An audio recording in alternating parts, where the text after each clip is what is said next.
A strategic initiative for the reorganization of polling stations across the country is currently being implemented in preparation for the 2026 general elections by the Electoral Commission. In an interview, Umar Chimba, the head of election management for the Electoral Commission, discussed the various aspects of the election preparations that the Commission is focusing on. We are in the process of reviewing or reorganizing polling stations across the country. We concluded the field work on the 16th of this month, and now we are processing the data. So it is we do it every time we are organizing, we are preparing for general election, because we know 5 years is a long time, many things happen. So there is always need to review polling stations. Chimba articulates the necessity for the reorganization of polling stations across various regions of the country, citing the increasing voter population as a key reason. He asserts that such reorganization is essential to ensure an efficient and seamless voting experience during the electoral process. Polling stations are made up of voters, and voters are people. So whenever there is an increase in the population, ultimately the number of voters also increases. And this creates the need to review and reorganize polling stations. He goes ahead and explains the process of allocating a police station and the different policies that have been put in place to ensure ease in the voting process on polling day.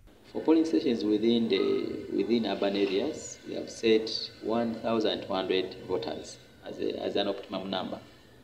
For polling stations in the rural areas, in the countryside, we have set 900.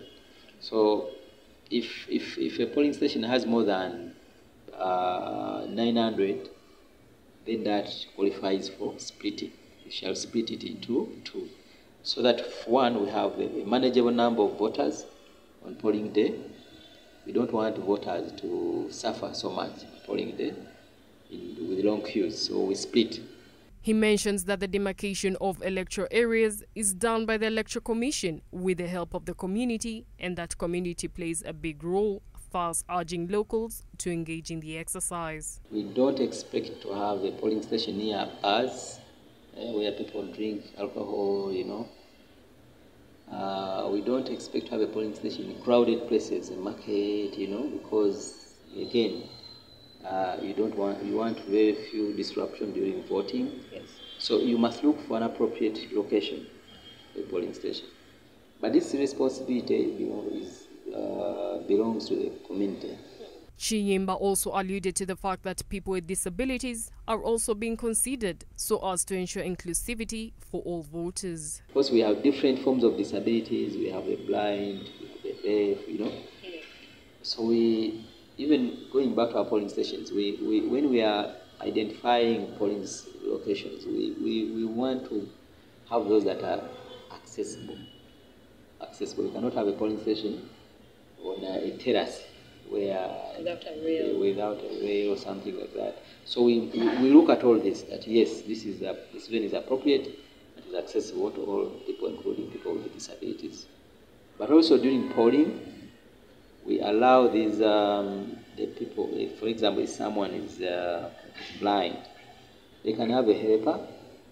But also in our plan, we are planning to recruit sign language interpreters, for all our activities, to help us, us to translate all our communications to the people who cannot hear.